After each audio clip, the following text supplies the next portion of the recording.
Mis adorados y queridos amores, tengan todos ustedes muy buenos días, buenas tardes, buenas noches, dependiendo el país y el lugar donde tú te encuentres. Para mí, aquí en Perú, es buenas tardes. Lo primero que te voy a preguntar, como siempre, mi corazón, es ¿cómo estás? ¿Estás creyendo todas las cosas falsas, mentirosas que te comparten todos los días? ¿O ya estás viviendo desde tu chispa divina, desde tu conciencia de luz, unificándola para que puedas ser tú una persona de luz, para que tú puedas ser la monada? Eso ya depende de ti, mi corazón. Nadie te puede obligar para que lo seas. Solo tú tienes que decidirlo. Hoy día, continuando mis amores preciosos, con las charlas de metafísica que quedaron pendientes del día de ayer, necesito desarrollar las cosas donde las dejé para poder empezar hoy día a grabar mis amores. Debo continuar con el séptimo día de visiones de personas conocidas. Cesaron, pero algo más oscuro comenzó a emerger. Era una presencia, no tenía forma clara. Era más bien una densidad en el aire, una sombra que se movía en el perímetro de su visión y traía consigo susurros. Conviértete estas piedras en pan. Tienes el poder, lo sabes. Has visto lo que puedes hacer. Úsalo. Era la voz de la tentación más sutil. No le pedía hacer algo obviamente malo. No le podía usar su poder para su propia necesidad legítima. Tenía hambre, tenía sed. ¿Por qué no usar lo que había aprendido para aliviarse? Y por primera vez el nazareno vaciló. Podría hacerlo. Habría desarrollado suficiente conexión con lo divino como para manifestar algo tan concreto como alimento. Miró las piedras alrededor de él y por un momento, solo un momento, algo en él creyó que podía transformarlas. Pero entonces algo más profundo habló. Una voz sin voz, un conocimiento sin palabras. No de pan solo vive el hombre. Hay algo que te sostiene más allá del alimento físico. Y si no descubres qué es todo el pan del mundo, no será suficiente. Comprendió entonces que esta tentación no era sobre comida, era sobre confiar. Confiaba en que la vida lo sostenía incluso cuando su cuerpo gritaba necesidad. Confiaba en que había algo más fundamental que la supervivencia física. Y en ese momento tomó una decisión. No compartía las piedras en pan. No convertiría las piedras en pan. No porque no pudiera, sino porque hacerlo sería afirmar que su verdadero sustento venía de lo externo. La sombra se retiró, pero no se fue. Los días siguientes fueron una mezcla confusa de claridad externa, delirio inducido por el ayuno. A veces el nazareno se sentaba en meditación tan profunda que perdía conciencia del tiempo. Horas pasaban como minutos, otras veces cada segundo se arrastraba con una lentitud torturadora. Encontró un pequeño manantial el día 12, apenas un goteo de agua entre las rocas, pero suficiente para llenar su cantimplora. Bebió con gratitud, sabiendo que esa agua era la única razón por la cual su cuerpo seguía funcionando. En el día 15, algo fundamental cambió en su percepción. Comenzó a sentir que el desierto estaba vivo, no metafóricamente, literalmente vivo.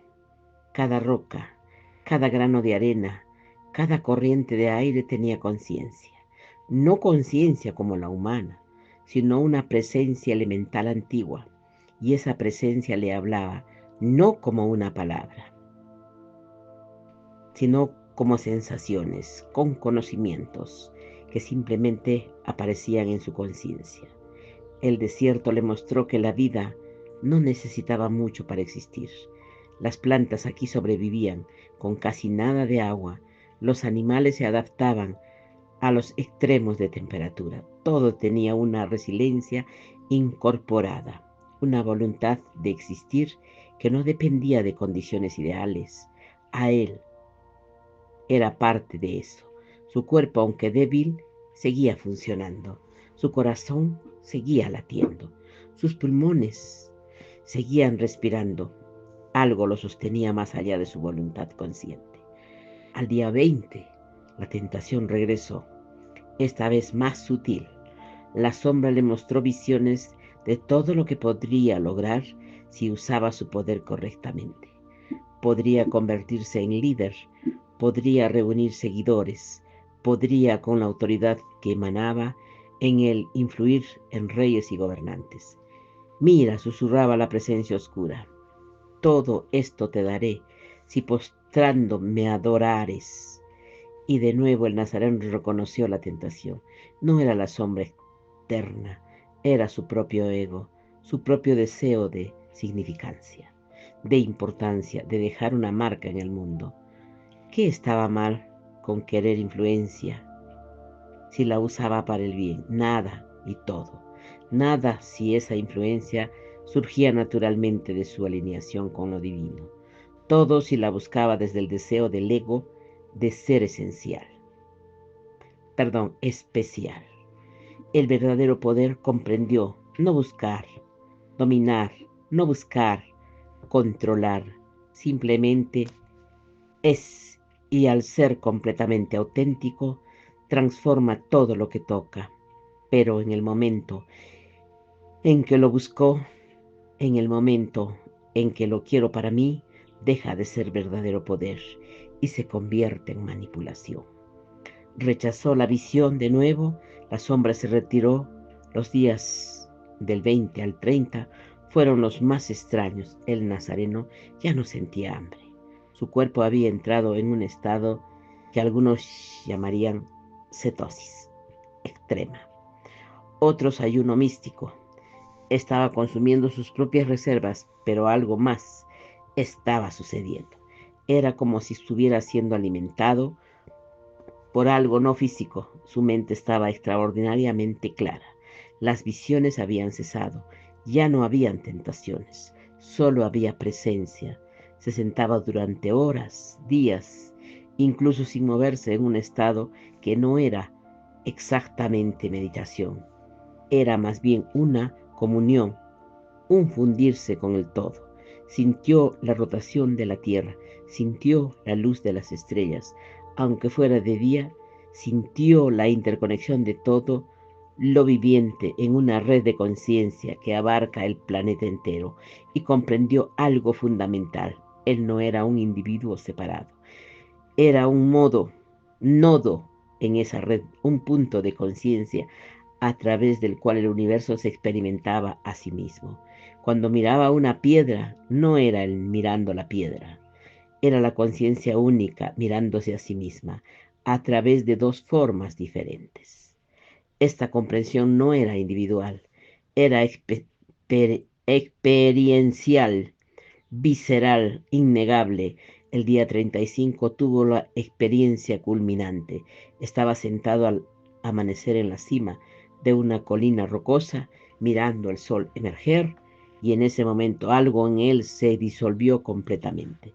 Ya no había un yo mirando al sol, solo había el mirar, solo había el sol emergiendo, solo había la experiencia misma, sin experimentador, separado. Y en ese estado de no dualidad total, comprendió que todos los místicos de todas las tradiciones habían intentado comunicar: Dios no es algo externo que hay que alcanzar. Dios es la vida misma, experimentándose a través de todas las formas. Y Él era eso, no en el sentido de que su personalidad fuera Dios, sino en el sentido de que la vida que lo animaba era la misma vida que animaba todo, que no había separación, nunca la había habido. La sensación de separación era una ilusión útil para funcionar en el mundo, pero era solo eso, una ilusión. Permaneció en este estado durante lo que podría haber sido horas o días. El tiempo había perdido completamente su significado. Cuando finalmente regresó a su conciencia individual, algo había cambiado irrevocablemente. Ya no podía creer que estaba separado, ya no podía creer que estaba solo, ya no podía creer que su vida le pertenecía solo a él. Todo era sagrado, todo era divino, todo era expresión del uno. Los últimos 5 días fueron un regreso gradual. Su cuerpo comenzó a señalarle que era hora de volver, no con palabras, sino con un impulso que no podía ignorar. Comenzó a caminar de regreso hacia Qumran. No estaba seguro del camino exacto, pero algo en él lo guiaba. Sus pies sabían a dónde ir. Llegó al territorio de Qumran al atardecer del día 40, justo cuando el sol tocaba el horizonte. Eleazar estaba sentado en la entrada, como si hubiera estado esperando ahí durante días. Tal vez lo había estado. Cuando vio al nazareno acercarse, el viejo maestro se puso de pie. Lo que vio lo dejó sin palabras. El joven había perdido peso. Obviamente, su piel estaba curtida por el sol, su ropa estaba rasgada y polvorienta, pero había algo más en sus ojos, en su presencia. Era como si estuviera mirando a alguien que había muerto y renacido, alguien que había cruzado un umbral del no hay regreso. Bienvenido, hermana, dijo él. Mi hermano, dijo Eleazar, su voz temblando de emoción. El nazareno sonrió. No fue una sonrisa de triunfo, fue una sonrisa de gratitud profunda. Gracias por enviarme, dijo, por darme el espacio para descubrir lo que necesitaba descubrir. ¿Y qué descubriste?, le preguntó.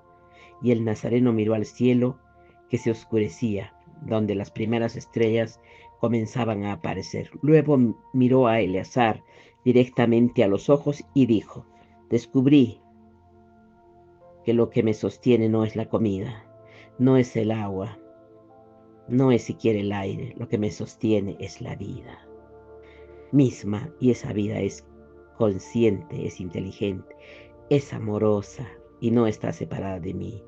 Yo soy esa vida mirándose a sí misma. A través de estos ojos, Eleazar sintió lágrimas que corrían por sus mejillas. Entonces, ¿has encontrado lo que los antiguos llamaban el reino?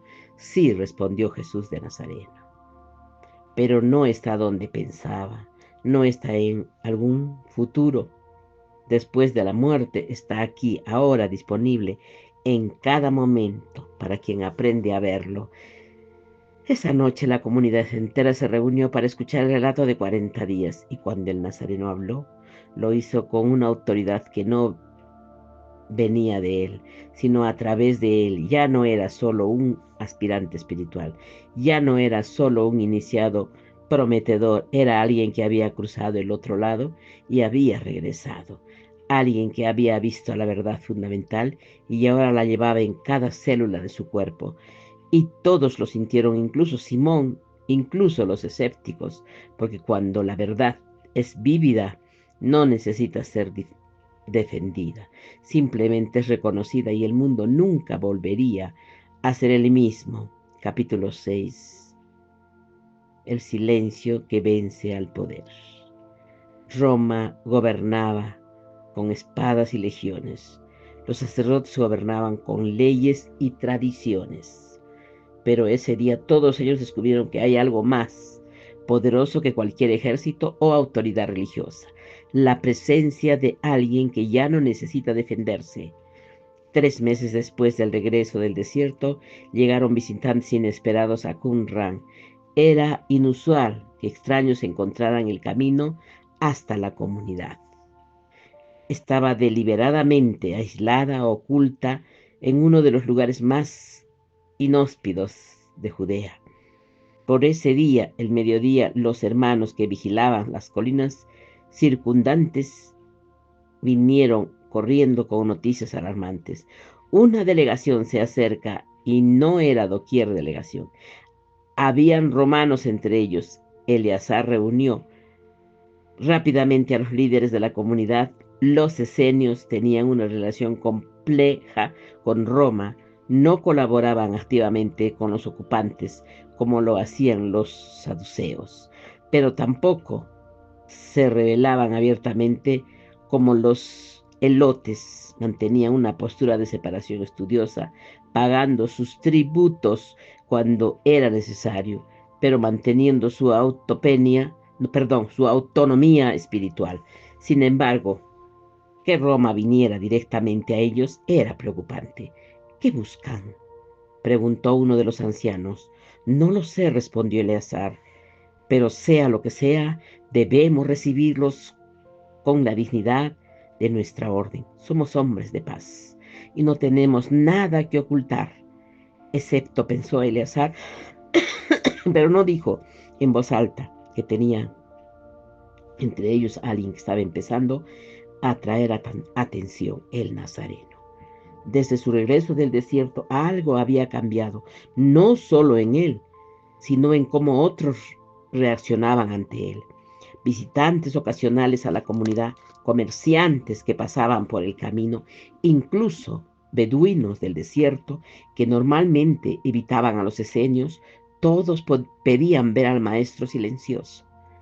Las historias se estaban esparciendo, historias de sanaciones, historias de palabras que transformaban a quienes las escuchaban, historias de alguien que podía estar en silencio y con ese silencio cambiar la atmósfera en ese lugar. Y donde hay historias, eventualmente hay autoridades preguntando. La delegación llegó 1 hora después.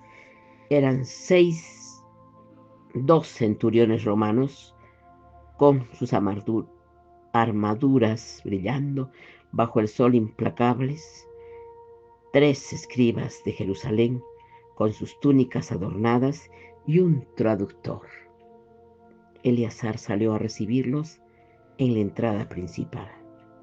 Detrás de él todo el grupo de hermanos observaba en silencio. El centurión, al mando de un hombre de mediana edad, con cicatrices que contaban historias de batallas, habló primero en latín. El traductor repitió en arameo: soy centurión Marcos Flavius. Venimos en nombre del gobernador de Judea para investigar reportes sobre actividades inusuales en esta comunidad. Eleazar mantuvo su compostura. Bienvenidos. Somos una comunidad de estudiosos y contemplativos. Vivimos en paz. Obedecemos las leyes de Roma y no causamos problemas con actividades inusuales que les han reportado uno de los escribas. Un hombre delgado con ojos de halcón habló.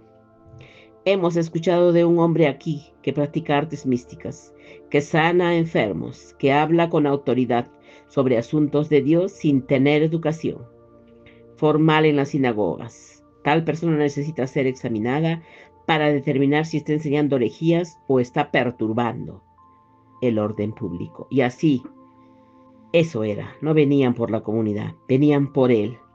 Eleazar sintió la presencia del Nazareno antes de verlo. El joven se había acercado silenciosamente desde atrás y ahora estaba de pie junto a Eleazar. Yo soy a quien buscan, dijo el Nazareno tranquilamente.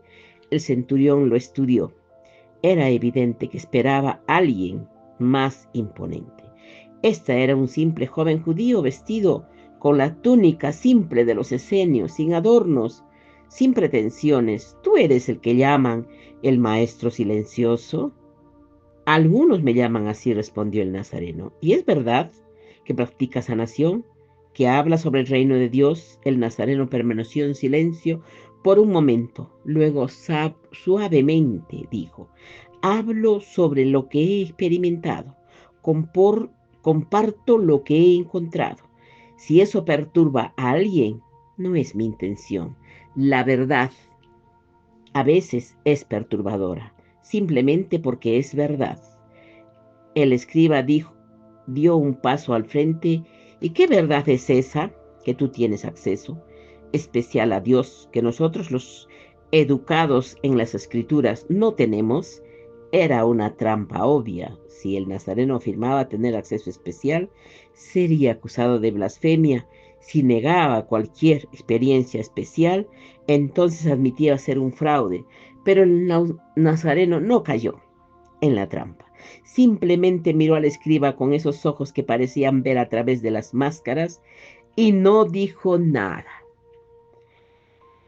El silencio se extendió segundos que se sintieron como minutos. El escriba esperaba una respuesta, el centurión esperaba una respuesta, toda la delegación esperaba, pero el nazareno solo estaba presente, quieto como una montaña que no necesitaba justificarse ante la tormenta. El escriba se irritó. ¿No tienes nada que decir en tu defensa? ¿Defensa contra qué?, respondió. Preguntó finalmente.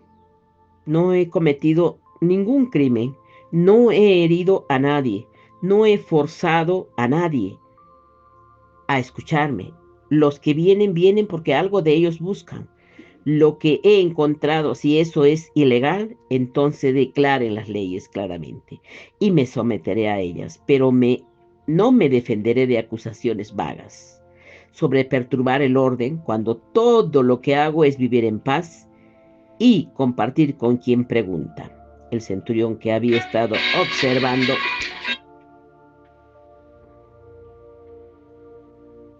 ah, 141 observando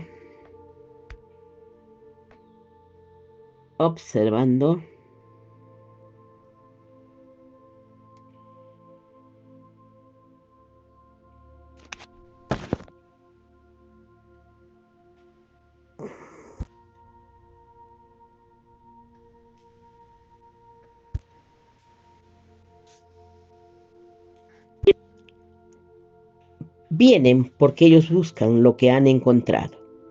Si eso es ilegal, entonces declaren las leyes claramente y me someteré a ellas, pero no me defenderé de acusaciones vagas sobre perturbar el orden cuando todo lo que hago es vivir en paz y compartir solo con quien pregunta. El centurión, que había estado observando el intercambio con interés creciente, dio un paso al frente. Dicen que sanaste a un hombre en Betania, un paralítico que no caminaba desde hacía años. ¿Es verdad? Un hombre vino a mí con dolor, respondió el nazareno. Pasé tiempo con él. Algo sucedió.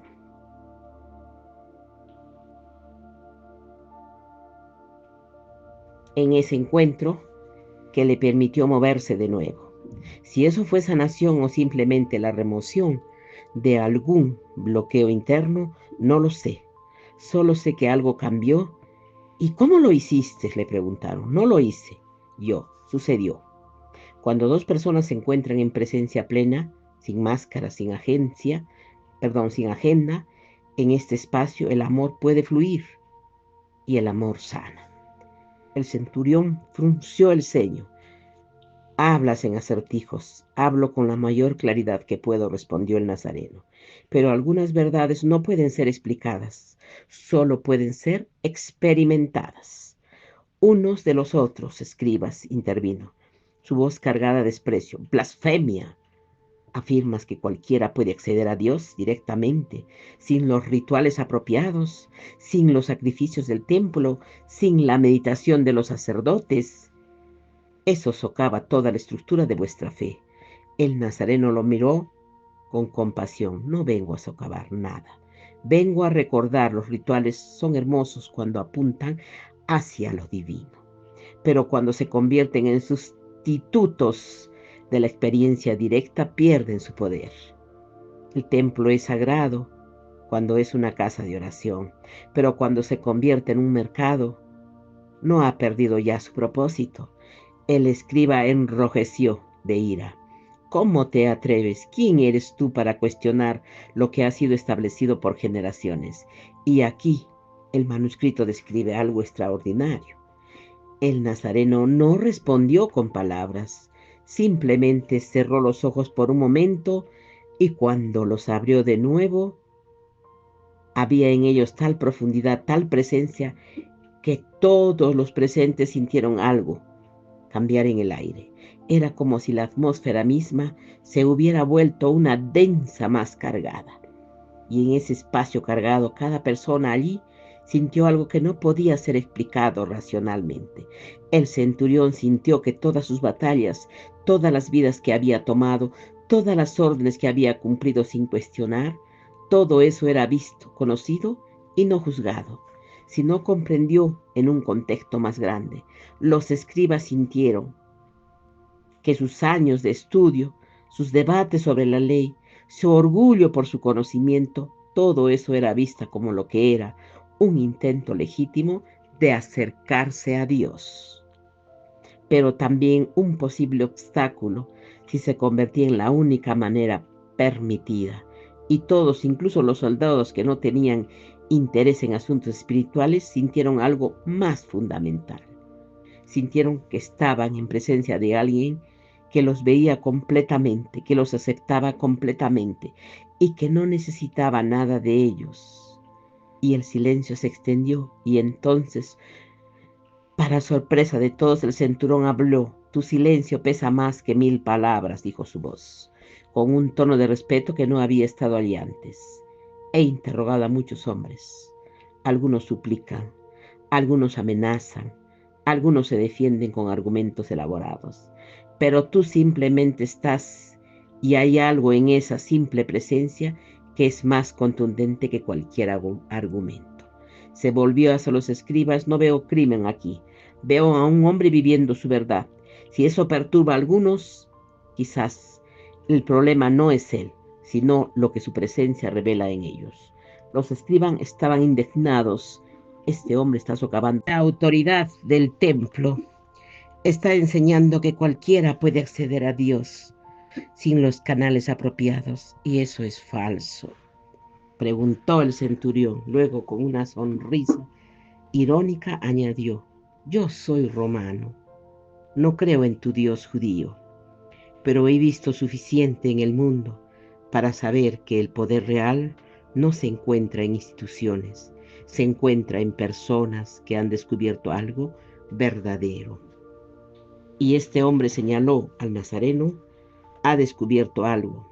El centurión dio la orden de retirarse, pero antes de partir,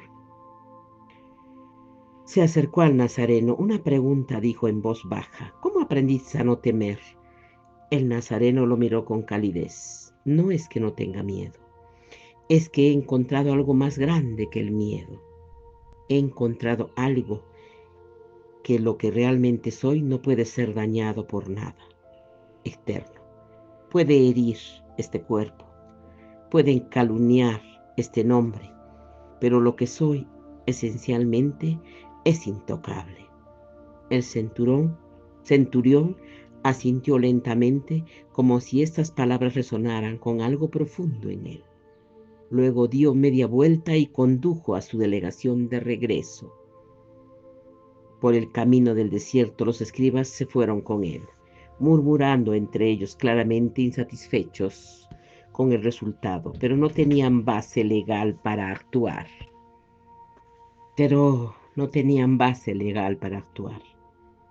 No se había cometido ningún crimen, no se había incitado rebelión, solo había un hombre siendo completamente fiel a su verdad.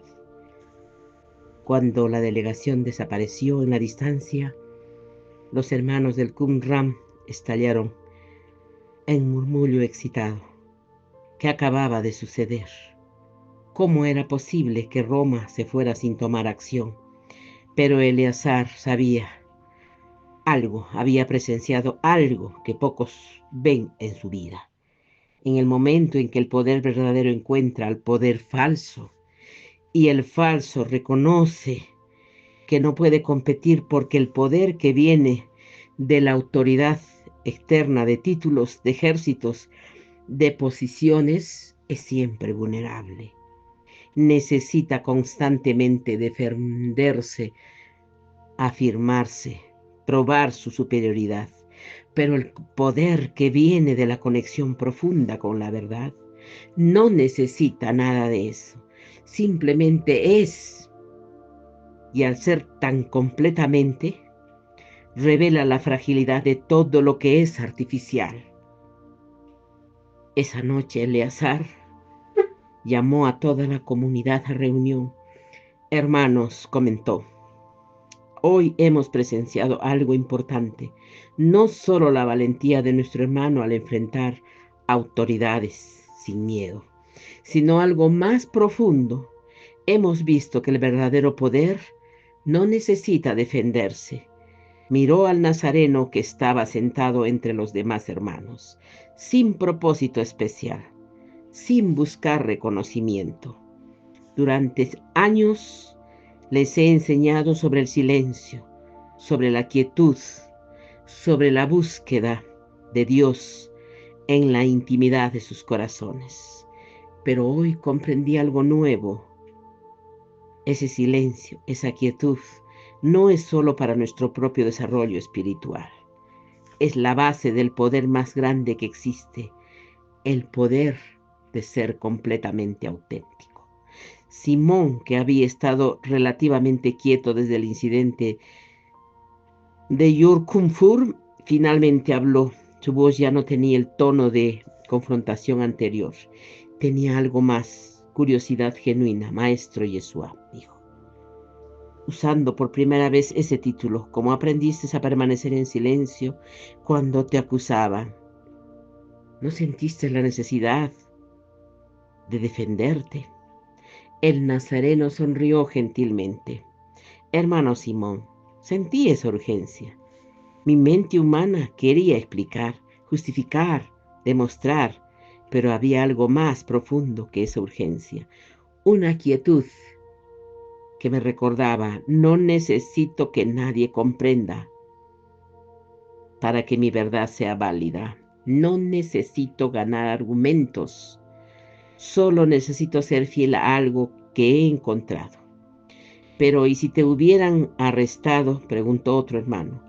¿Y si hubieran decidido llevarte preso? Entonces habría ido preso, respondió el nazareno. Simplemente mi paz no depende de estar libre o encerrado. Mi paz depende de estar alineado con mi verdad. Y esa alineación no puede ser tocada por circunstancias externas. Hubo un silencio profundo mientras los hermanos dejaban que esas palabras penetraran. Finalmente Eleazar habló de nuevo. Hermanos, creo que nuestro hermano Yeshua ha completado su aprendizaje aquí, no porque ya no tenga nada más que aprender. Todos tenemos siempre más que aprender, sino porque ha encontrado lo esencial y lo esencial ahora necesita ser llevado más allá de estos muros. El nazareno lo miró con sorpresa. ¿Me está diciendo que debo irme? No te estoy ordenando nada, respondió Eleazar. Pero siento, y creo que tú también lo sientes, que tu destino no es permanecer escondido aquí en el desierto. Lo que has encontrado es demasiado valioso para ser guardado solo para nosotros. El nazareno cerró los ojos. Eleazar pudo ver que estaba consultando esa quietud internamente en mis corazones. Pero cuando abrió los ojos de nuevo, había en ellos una mezcla de tristeza y determinación. Tienes razón, dijo suavemente. Algo en mí sabe que es tiempo. No es fácil. Aunque he encontrado hogar, ustedes me han dado lo que necesitaba. Espacio para descubrir, disciplina para profundizar, comunidad para sostener. Y llevarás todo eso contigo, dijo Eleazar, su voz temblando con emoción. Pero cuando es tiempo de que lo compartas con el mundo más amplio. No todos vendrán al desierto, pero muchos necesitan lo que tú ya has encontrado. Y así esa noche, el nazareno tomó la decisión. Partiría de Qumran, no inmediatamente, sino cuando el momento fuera propicio.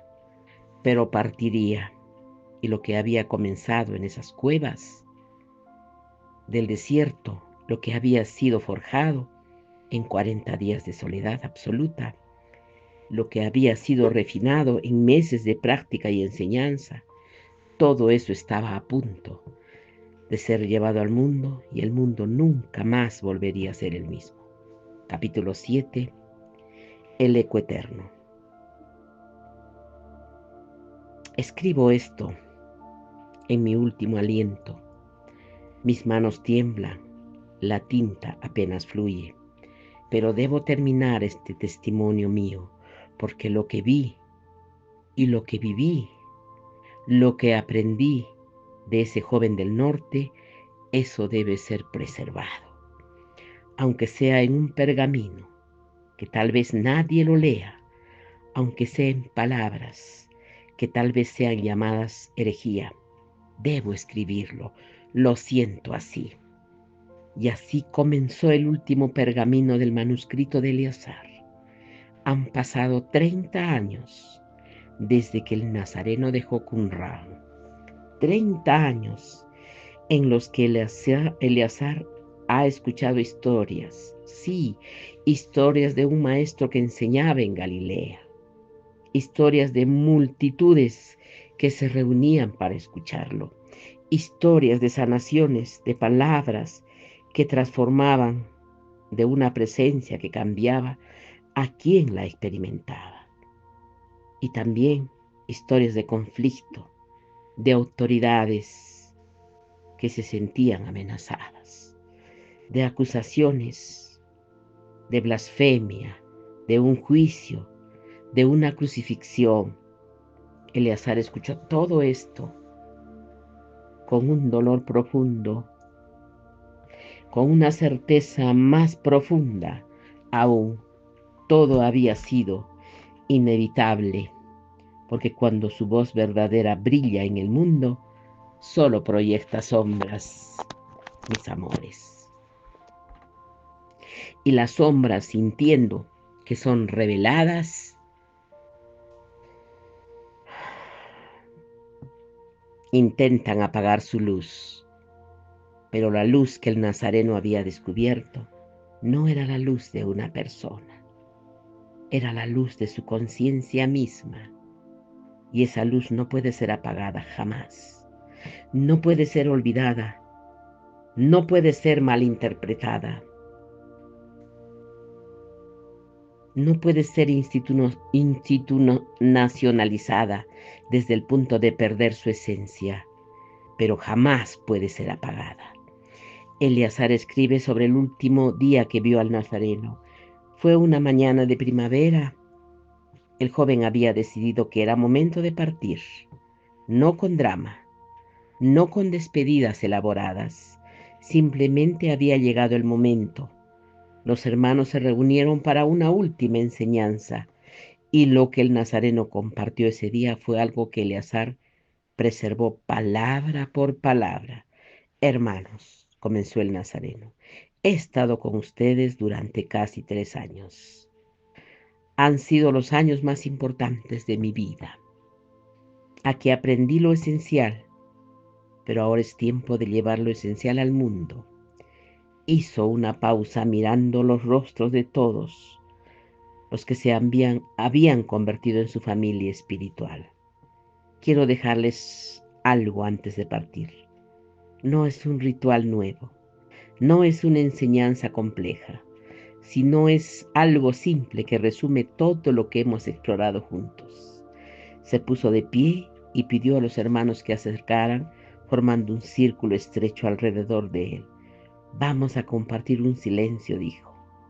Pero no será el silencio ordinario de nuestra práctica diaria, será un silencio de comunión, un silencio en el que recordaremos que no somos individuos separados, buscando a Dios cada uno por su cuenta. Somos expresiones únicas de una sola vida, de una sola conciencia. Todos los hermanos cerraron los ojos. El nazareno continuó con una voz suave pero penetrante. Respiren juntos. no forzando la sincronización, sino permitiendo que sucedan naturalmente y mientras respiran, sientan que no es aire lo que entra en sus pulmones, es la vida misma que fluye a través de su hermano a su lado, la vida misma que fluye a través de cada ser viviente. El silencio se profundizó y algo comenzó a suceder.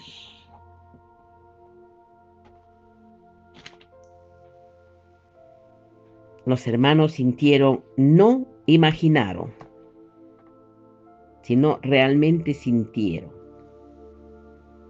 que los límites entre ellos se volvían porosos. Era como si sus campos de conciencia individual comenzaran a sobreponerse, a fundirse. No perdieron su individualidad, pero experimentaron algo grande, que esa individualidad experimentaron la unidad subyacente, y esa unidad no había juicio, no había comparación, no había competencia, solo había amor. Amor en su forma más pura, reconocimiento de que el otro es uno mismo, en otra forma. El nazareno dejó que este estado se sostuviera durante largo tiempo y luego muy suavemente habló de nuevo: y este es mi regalo para ustedes. Este es el secreto que el mundo necesita. No más palabras sobre Dios, sino experiencia directa de la unidad que ya somos. No más esfuerzo por alcanzar lo divino, sino el reconocimiento de que lo divino es lo que somos. Cuando el silencio finalmente se rompió, había lágrimas en muchos rostros, pero no eran lágrimas de tristeza, eran lágrimas de reconocimiento, de regresar a casa después de un exilio que nunca fue real. Eleazar se acercó al nazareno. ¿Volverás? El joven sonrió con esa sonrisa que ya se había vuelto tan familiar entre ellos. Es cierto sentido, nunca me iré en el silencio que compartimos, siempre estaremos unidos, pero físicamente no sé si regresaré a Qumran. Mi camino ahora me lleva a otros lugares. ¿Sabes qué te espera allá afuera?, preguntó Eleazar con preocupación. No completamente, admitió el nazareno. Pero sea lo que sea que he encontrado, no puede ser quitado de mí. Pueden quitarme mi libertad, pueden quitarme mi vida, pero no pueden quitarme la verdad que he realizado, porque esa verdad no es algo que poseo, es lo que soy. Eleazar lo abrazó entonces. Ve con nuestra bendición y sepas que siempre tendrás un hogar aquí. El nazareno se fue ese mismo día y caminó por el camino por el que había llegado 3 años antes, pero era una persona completamente diferente, o más, exactamente era la misma persona, pero con las capas de ilusión removida, con las máscaras disueltas de la separación trascendida. Eleazar lo vio alejarse hasta que desapareció en el horizonte del desierto y supo con certeza profética que nunca lo volvería a ver en carne. Los años siguientes fueron turbulentos para Judea. La tensión con Roma crecía, los movimientos mesiánicos surgían y eran aplastados. Y en medio de todo esto, Eleazar escuchaba las historias del Nazareno. Las historias eran diversas. Algunos lo pintaban como revolucionario, otros lo pintaban como sanador milagroso, otros como maestro de sabiduría, pero todos concordaban con algo. Había una cualidad en su presencia que era transformadora. La gente dejaba todo para seguirlo, no porque él pidiera, sino porque estar cerca de él les recordaba algo que habían olvidado, su propia naturaleza divina. Y entonces llegaron las noticias oscuras: arrestado, acusado de blasfemia, condenado por Roma como una amenaza al orden público, crucificado. Y cuando Eleazar escuchó todo esto, sintió un dolor físico en su pecho. Lloró no solo por su pérdida de alguien que había llegado a amar como un hijo, sino por lo que esa muerte representaba al mundo, rechazando su propia salvación, porque eso era lo que era el Nazareno y lo que él ofrecía, no salvación a algún futuro distante, sino salvación ahora, salvación del sufrimiento innecesario que viene de creer que estamos separados, salvación de la búsqueda interminable que viene en no reconocer que ya somos lo que buscamos, y el mundo en su ceguera lo había crucificado eso. Pero entonces comenzaron a llegar otras historias, historias de que había resucitado, de que había aparecido a sus discípulos y de que su mensaje no había muerto con su cuerpo. Eleazar no sabía qué pensar de esas historias de resurrección física, pero comprendió algo más profundo. El Nazareno no necesitaba resucitar físicamente para estar vivo, porque lo que de él había realizado no era personal, era universal, y lo universal no puede morir. Cada vez que alguien en cualquier lugar, en cualquier época descubre la misma verdad, que no está separado, que su expresión de lo divino, que el reino está dentro del Nazareno, resucita en esa persona, no como individuo, sino como un principio viviente. Y así Eleazar comenzó a escribir este manuscrito. Sabía que sería peligroso, sabía que ya había historias circulando sobre el Nazareno, evangelios siendo escritos, iglesias siendo formadas, y estas versiones enfatizaban su divinidad única, su papel como Salvador exclusivo, su identidad como hijo de Dios, en un sentido que lo separaba de todos los demás humanos. Pero Eleazar sabía que esa no era toda la historia, la verdadera historia. La historia peligrosa era que el Nazareno había mostrado un camino que cualquiera podría recorrer, un camino que no dependía de creencias correctas o afiliaciones religiosas, un camino que dependía solo de la voluntad de soltar las ilusiones y de despertar a lo que ya es. Y esa historia es la que Eleazar sabía. Las instituciones no la querían, porque si todos pueden acceder directamente a lo divino, ¿para qué necesitamos intermediarios? ¿Para qué se necesitan sacerdotes, rituales, templos? Pero tenía que escribirla, tenía que preservarla, aunque sea en un pergamino que sería ocultado, aunque sea en palabras que serían llamadas heréticas, porque la verdad merece ser preservada. Y así, con manos temblorosas en sus últimos días de la vida de Eleazar, escribió todo lo que había presenciado. Escribió sobre el joven que llegó a las puertas de Qumran con humildad genuina. Escribió sobre los 7 días de la cueva y la transformación que siguió. Escribió sobre el poder del silencio como medicina. Escribió sobre la oración sin palabras que cayó a toda una congregación. Escribió sobre 40 días en el desierto y la muerte del ego que sucedió allí. Escribió sobre el día de Roma. Vino y se encontró con alguien que no necesitaba defenderse. Y escribió sobre la última enseñanza, la comunión del silencio, que revela la unidad subyacente. Cuando terminó, enrolló el pergamino cuidadosamente y lo colocó en un cilindro de cobre. Lo selló con cera y pidió a uno de los hermanos más jóvenes que la escondiera en lo más profundo de la cueva 11. Tal vez lo encuentre, le dijo a ese hermano.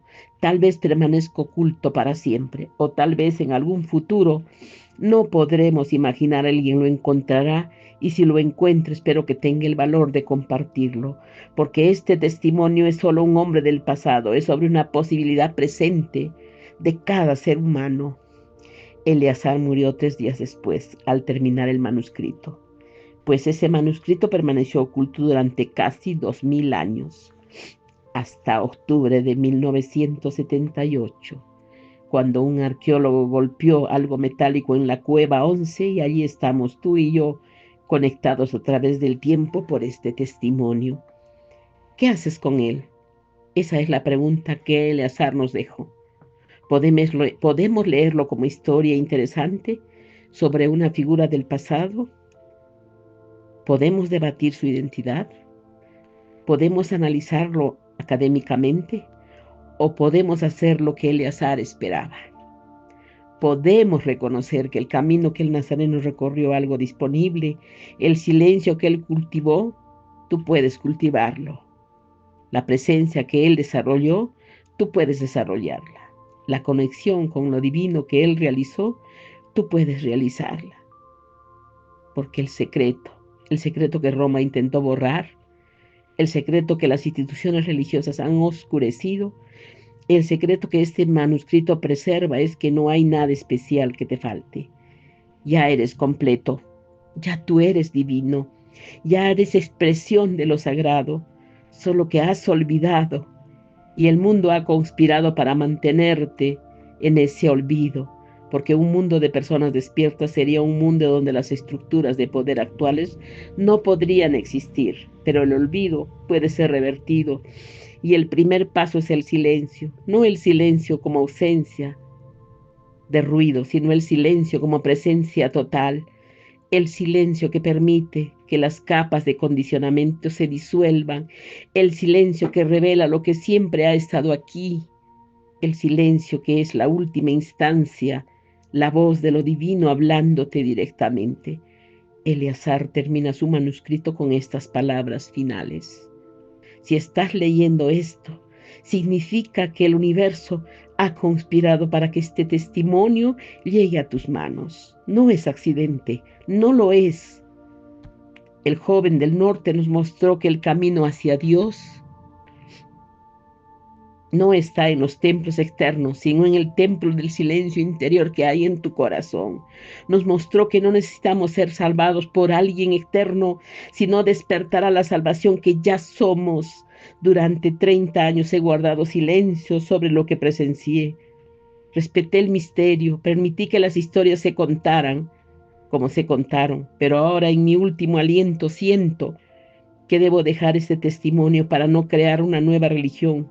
Ya hay demasiadas, no para competir con las historias que circulan, cada una tiene su lugar, sino para preservar lo esencial, lo peligroso, lo que el poder siempre ha intentado ocultar, que es el reino de Dios. No vendrá con señales visibles, no vendrá la segunda venida de Cristo, no dirán aquí, está allá, no, porque el reino de Dios está dentro de ti.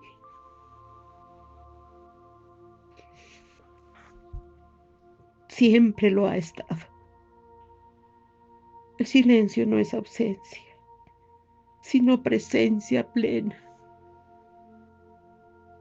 Que la separación que sientes de lo divino, de los otros, de ti mismo, es solo una ilusión, útil para funcionar en el mundo, pero solo una ilusión que cuando dos o más se reúnen, en ese silencio profundo hay algo más grande que ellos se manifiesta, no porque llegue de afuera, sino porque finalmente se revela lo que siempre estuvo presente dentro de ti.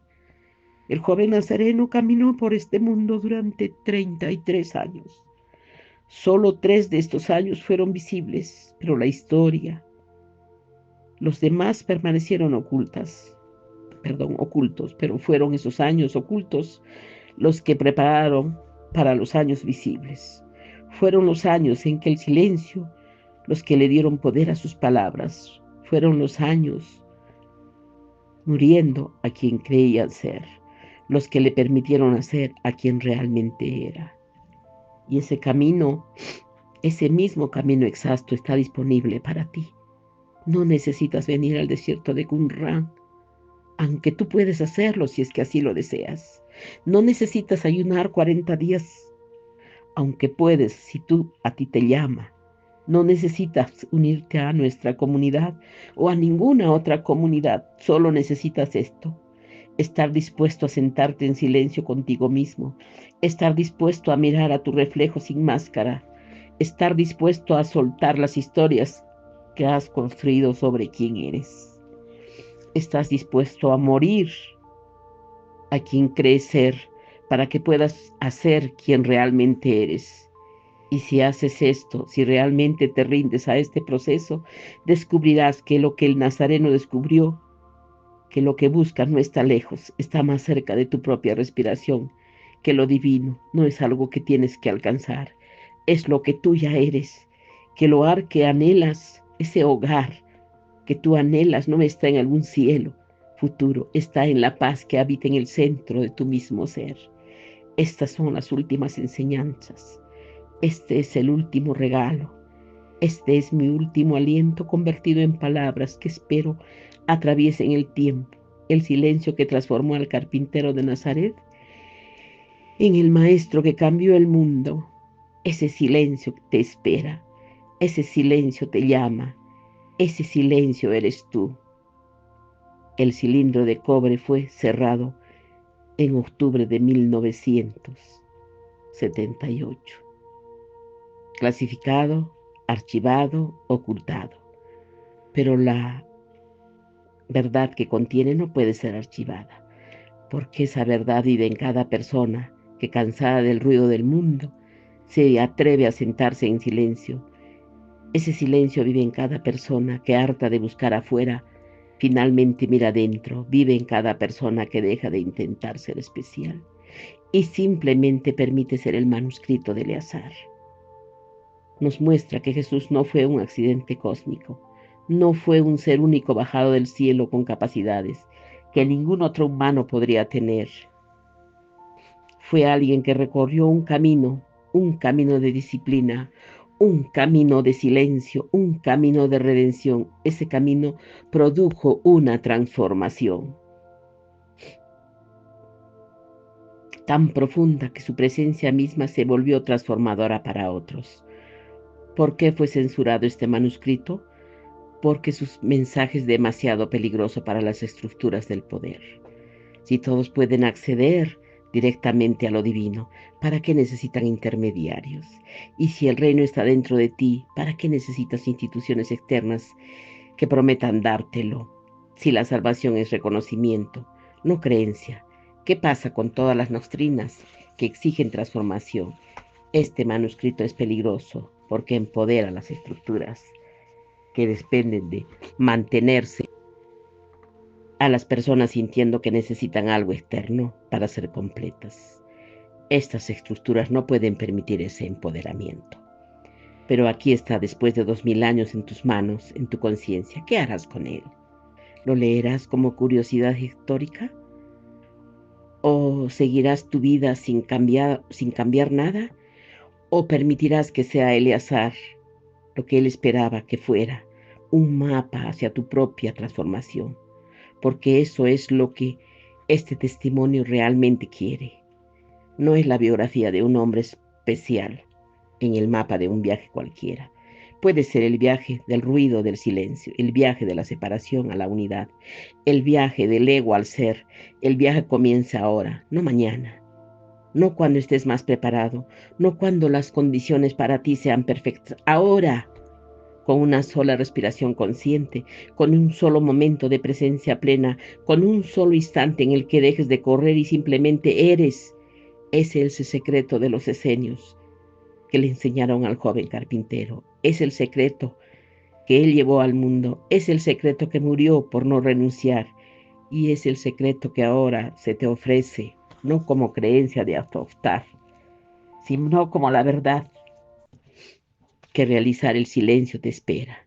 El hogar que buscas está en la paz que habita en el centro de tu ser, en tu corazón, en tu chispa divina.